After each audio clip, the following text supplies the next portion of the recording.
Mga kabombo Castor Nation, sa ating ikatlong araw ng Christmas Around the World Special, alamin po natin kung paano naman po ipinagdiriwang ang Pasko sa Muslim country tulad ng Abu Dhabi. Kaugnay niyan, narito ang inahandang special report ni Bombo Beta Servito. Bombo Radio Philippines presents Christmas Around the World. Ang United Arab Emirates o UAE ay binubuo ng 7 independent city-states at isa na rito ang Abu Dhabi.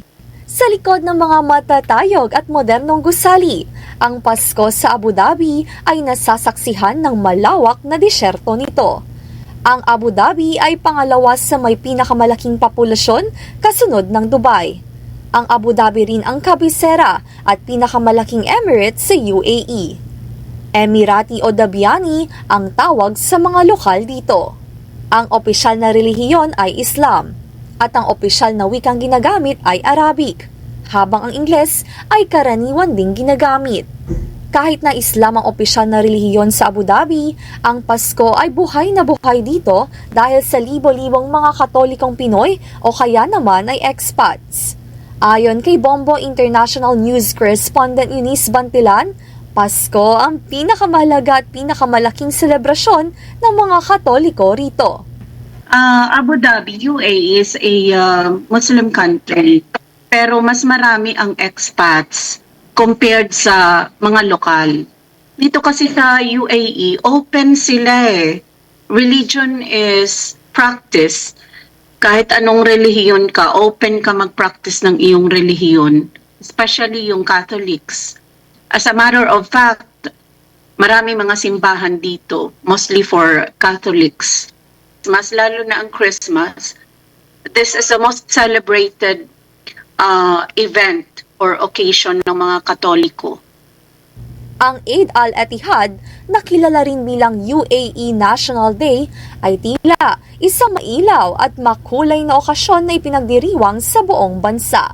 Ito ang marka ng kasaysayan na noong 1971 ay nagdesisyon ng 7 lugar na tinatawag na Emirates na magkaisa at bumuo ng isang matatag na bansa, ang United Arab Emirates. Now, UAE is celebrating its 54th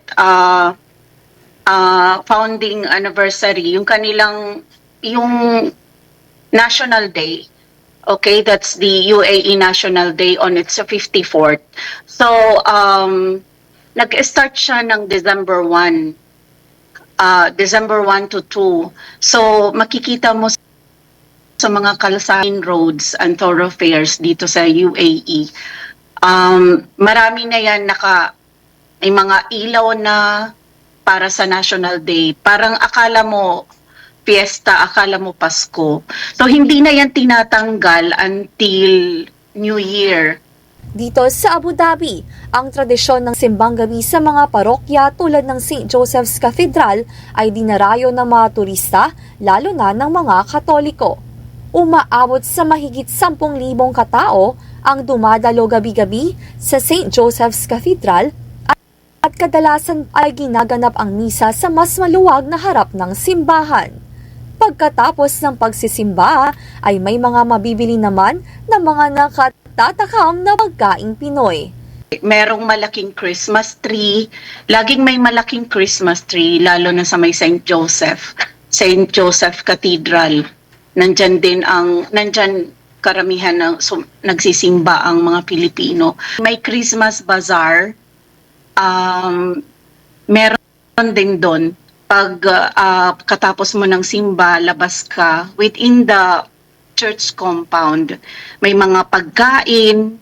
Sa gabi, open siya lalo na at taglamig, masaya. Maraming pagkain na iba-iba. Pagkain ng Pinoy, pagkain ng Indian, kasi may mga ibang lahi din dito eh. So open yan, yung bazaar na yan, parang Christmas bazaar. Parang night market, ganun. Dinarayo ang mga naglalakihang Christmas tree sa mga sikat na hotel tulad ng Emirates Palace at nagkakaroon din ng mga winter festival at Christmas market sa Yas Island. nandoon ang Snow Abu Dhabi sa Rim Mall na nag-aalok ng indoor snow play kasabay ng Christmas market. Ano man ang lahi, bumabati ang bawat isa ng maligayang Pasko, patunay na diwa ng Pasko ay diwa ng pagkakaisa at pagtanggap. As a celebration, dahil Muslim sila, nag-greet sila sa amin.